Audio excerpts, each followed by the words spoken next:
Welcome back, everybody. My name is BluJay, and we are back at the Reverb Outpost. Now, as you can see, we have started a new branch of our base, and today we are going to be working specifically on one thing. We are going to be building, at least starting, because I'm starting this episode pretty late in the game, we're going to be starting a sheep farm today, and I've posted a few teasers on Twitter about this particular farm and why we are building it. I'm going to go ahead and tell you the plans for the future. It may be still a couple episodes out, depending on how long this takes us to get this together, but I want to build an Enderman farm relatively soon, and I'm thinking, like, as soon as we finish the sheep farm, we're gonna get on building an Enderman farm, because the XP would be nice to have from an Enderman farm, and the Ender Pearls would be nice to have, and it's just a really good thing to have, and something I've never done on my channel before, so I'd love to build an Enderman farm, but for today, we're gonna start with a sheep farm. And like I said, it's pretty late in the game. Normally, I have a couple days lead time to prep and start the episode, but I'm actually starting this the day before it's supposed to release. So we'll see what we can get done today, and yeah, we'll just leave it at that. Well, this is the progress we've got so far. We're about halfway through digging this place out, but we've run into a bit of a problem.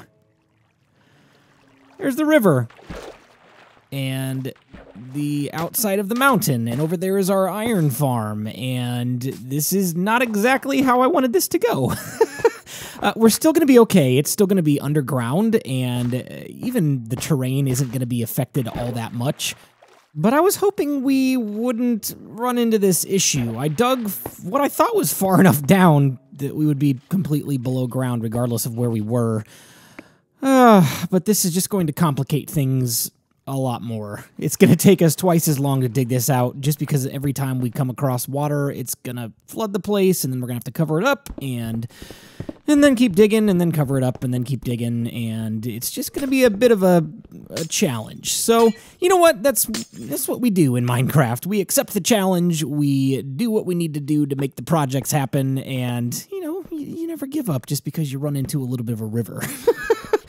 So that's what we're going to be doing. Just want to explain to you guys really quickly while we are doing a little bit more digging. This particular sheep farm is based off of a design that I have seen Wells Knight build in his single-player world, his Kingdom series. It's basically like a square of individual pins where each color of sheep will go. So there's 16 pins total where each color of sheep will be held, and that way we'll be able to separate them out and go, you know, shear the sheep that we want to get that particular color of wool from. Now, we don't have all of the dyes just yet, so we won't be able to get all of those colors right away. It may take a little bit of time into the season before we get all of the colors of sheep, but I want to go ahead and set this farm up anyway, just so we can get it going and get it started. So what do we have here? Let's light this up a little bit and take a look around. Oh, whoa, that's a long drop. I've already explored that, but I didn't realize that it was this close to my base. Okay, then. All right, well, I'm going to light this up, and then we're going to keep digging and hopefully be done relatively soon. All right, guys, we've got some progress made. We've got the entire area dug out, and that was a massive nightmare with all of that water just flooding back in. Finally got it taken care of. We've got our area dug out. We've got the 16 pins that we talked about where the sheep are going to be held. And I just wanted to mention as well, I mentioned this a couple minutes ago, that this is based off of a design that I've seen Wells Knight do, but it's not a one-for-one exact replica. I'm going to make a few modifications to it, and what I'm going to do differently is in the middle of his farm, he's actually got another section where you can hold just like generic sheep, but I'm not going to do that because, not that it's a bad thing to have extra sheep laying around, but what I think I want to do with that space in the middle instead is I want to make that a storage area just for wool, because you know what, we're building this massive of a farm, why not have an area where we can store it close by? And so it's going to have an automatic sorting system, and that's kind of why we're digging this out so large. It's a massive space for a sheep farm, but it's going to have an automatic sorting system. So all we got to do is put the wool into one input chest, and it will automatically send it to the chest that it's supposed to go to. So again, may not get all of it done today, but we're going to try to make as much progress as we possibly can on this sheep farm, so we can get to that Enderman farm as fast as possible.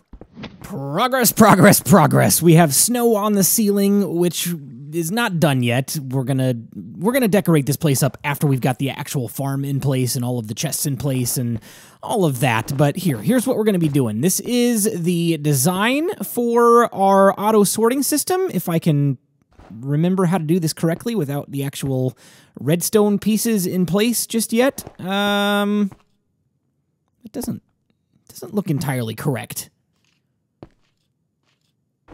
Ah, yes. Take that one out. And then we put one here, and then take that one out. Yeah, that's the right shape. It's a T with a block on the end of it. If you have any desire to build this in your own world, that's the shape you're looking for, and that way you'll get all the pieces correct. So we need a comparator right there, and then we need a redstone dust coming out of the back, just like this, this, and this. And then underneath this block, we need a repeater. And then on the other side of the block that is powering from that repeater, we need a redstone torch. There we go. And we'll place it down right there. So that's it. That's basically the redstone circuitry for our auto sorting system. And then we need to take a few hoppers, and I'll show you how this works. This hopper that we're going to place facing into that comparator right there, that is going to be the hopper that you place in your sorted items. And when we actually get to sorting them, I'll show you how that works. But just for now, that's the hopper that you need to know is the one that actually sorts the items out. And then we'll go ahead and make sure we got enough space there. Yeah, this is... I'm going to go ahead and build this, so this is not a test run. I'm just showing you an example of one of the modules that we're going to be building. So a hopper running into the back of that chest right there, and then we'll go ahead and place down 2 more chests on top of that one, so 1 more double chest, and then a hopper into the back of that chest. And that's it. That's the entire auto sorting system in a nutshell. And so basically you build that over and over and over. And when we get to actually sorting the items, I'll show you how it works because we still need to build a distribution line. And actually, let's go ahead and we'll place this snow block down first. I'm just kind of tinkering around, making sure we can hide some of this. We can't hide it all because the chest has to be open. But we may be doing some stuff with lighting that might hide those hoppers as well. Okay. Yeah, that's looking pretty good. All right, just so we can make sure that this is still going to work, because I thought that hoppers used to not allow anything through them if there was a block on top of them, but I want to make sure that this is going to work. So this is the distribution line, and perfect. Yes, items are flowing, and they should go into this hopper and stop there because it is locked by that redstone torch. Perfect. All right, so we've got a working system. We just need to build the rest of it. What would your dream job be? From King Daybreak. Awesome. So this is the comment question of the day, and I felt like we could go ahead and answer this question while we're working on the circuitry. So check it out. We've got all of the actual blocks in place where our redstone stuff is going to go. So I'm just going to go ahead and autopilot this here and plop all these down while we answer this question. So this is an interesting question. It captured my attention because I've said over and over that I wasn't necessarily interested in doing YouTube full time, even at the point that it could become that, because I really do enjoy my job. I love the job that I have. I'm a worship leader at a church, and I get to, lead the songs for the church every Sunday and work with an awesome team of musicians and tech crew and do lighting and, stage design and video production and all sorts of cool stuff like that. That's my job. I love it. The question struck me because I'm like, all right, so let's set that aside for a second and say, what if I didn't have that job? And so I started thinking, okay, if I didn't have that job, yeah, YouTube, that would be a pretty fun dream job to have to do full time, because I love, creating videos and creating content and playing Minecraft, and who knows, maybe I would do different types of games or other types of videos if I did YouTube full-time. But then I wanted to take it even a step farther because, you know, I do kind of do YouTube as a part-time job. So I want to go completely out of the box here and be like, what would be the ultimate dream job? And so, you know, we're building this entire base modeled after a base from Star Wars. And so I thought to myself, you know what? A cool dream job would be if I could, in a 1 in a million chance, actually get a job as an actor in a Star Wars movie. That would be my absolute dream job. I would love to be able to say, hey, I was so-and-so, even if it was like a small role or an extra or something like that. I would love to be able to say, hey, go watch Star Wars Episode 37, and I'm that character that appeared on screen for 3 minutes of the film. I feel like that could be a really cool opportunity and a cool job.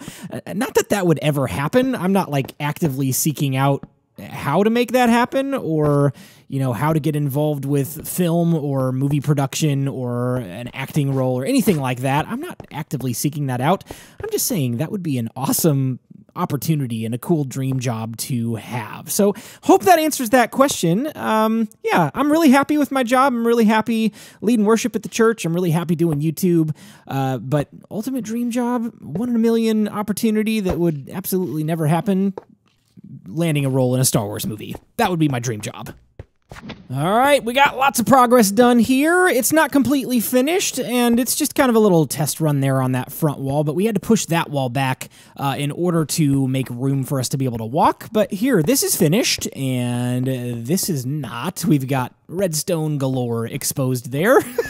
But we've got the foundations done, and that's about all we're going to do with the redstone today. We're not going to get the input chest done because it's going to take longer than I have time for, and so in the time that I've got left to finish this episode up, I want to go ahead and dig out a few of these pins and maybe get a sheep or two in here. We'll see how many we can find. I do live in a snow biome, and so it's very rare to see anything here, at least from my experience.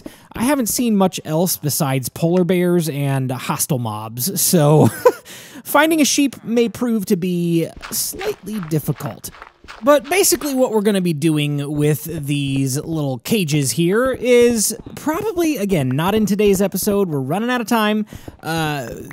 Basically what we're going to do is we're going to dig these out and eventually replace them with snow and kind of make it look very similar to the style that we built our starter snow cave, so that there might be some icicles hanging down and it's just very natural looking, like we just utilized the space that was already here and maybe dug a little bit of it out to, you know, suit our purposes, but we want this to look very natural. So I'm going to dig a few of these pins out and then I'll show you the next step in just a moment. Just a tiny progress update for you guys. We got a few of these dug out and we got some dirt with some grass growing, and it's very important to light this up well. You can see that grass is really growing. We didn't get these done because the water is still there and I didn't feel like messing with that river again today. So we're going to do that either off camera or in the next episode. But it's very important to get those pins lit up very, very well because grass does not grow naturally underground if it's dark. So we needed to make sure that that's lit up, and that should take care of any grass growage issues, especially when the sheep eat the grass because they need that grass to regrow their wool. So that's super important. If you're going to build this, make sure you light it up if it's underground. The next step in our project is to take some of these fences here and place them down all the way around the edges of each pin. And basically what I'm pretty sure this is supposed to do, if I understand the game mechanic correctly, we'll hopefully see here in a few minutes, the sheep should not be able to eat the grass directly under the fences, as far as I understand. If that's not correct, then we're going to make a few changes to our design, but that shouldn't be too hard to do. So hopefully they don't eat the grass under there, which will allow it to grow back, and we'll have an infinite source of grass growing. And then the other thing is, if I understand correctly too, it's possible for sheep to accidentally glitch through walls, and we don't want them to suffocate and, you know, come to a terrible end. So these fences should keep them away from the walls and inside the areas that we want them to be. So they serve a couple purposes, and we're out of fences. So I think that's where we're going to leave it with the fences for the moment. I do want to go ahead and track down a sheep. No, I don't need to track one down. I found one while I was chopping down some trees, and we're going to go get him out of his pen real quick and bring him back to our sheep farm. And that should probably be about it for today. All right. Right where we left you. Perfect. Hey there, sheepy. How you doing? Guess what? You're going to come with me, and you're going to live in a warm and cozy, snowy sheep farm. But, hey, on the bright side, you're not going to be living out in the snow anymore, where it's going to be snowing on you constantly, and you'll have a roof over your head, even if it is made out of snow and ice, and it'll probably still be just as cold as it is out here. Why aren't you following me? Hello? Sheepy, come on. Okay, thank you. Oh. What?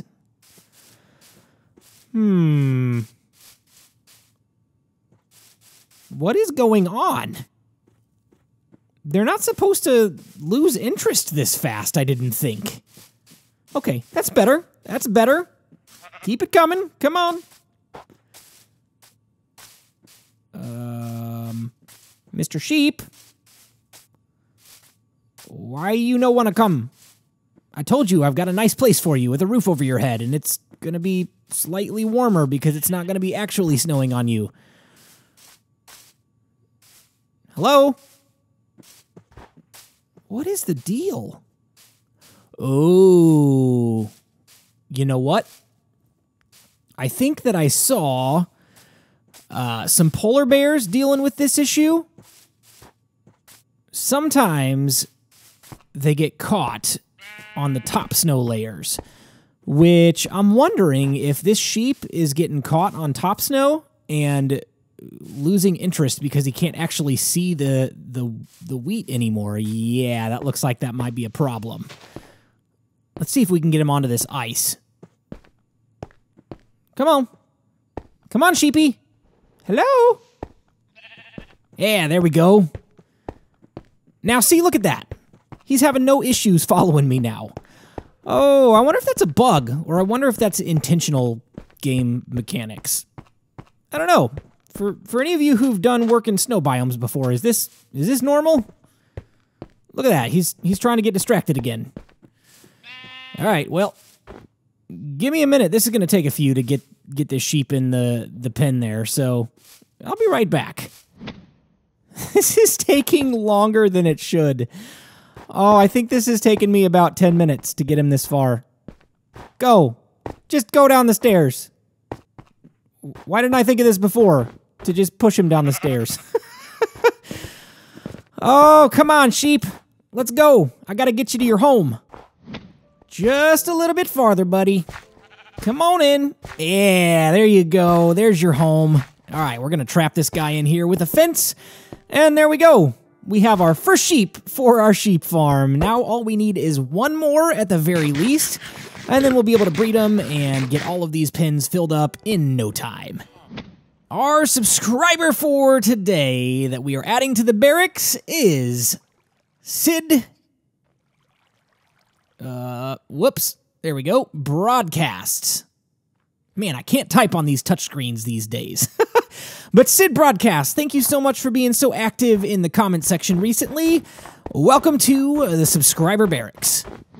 Well, ladies and gentlemen, that is all the time that I have got for today, and I gotta say I'm a little disappointed in how little progress we got done. It seems like the entire project was digging.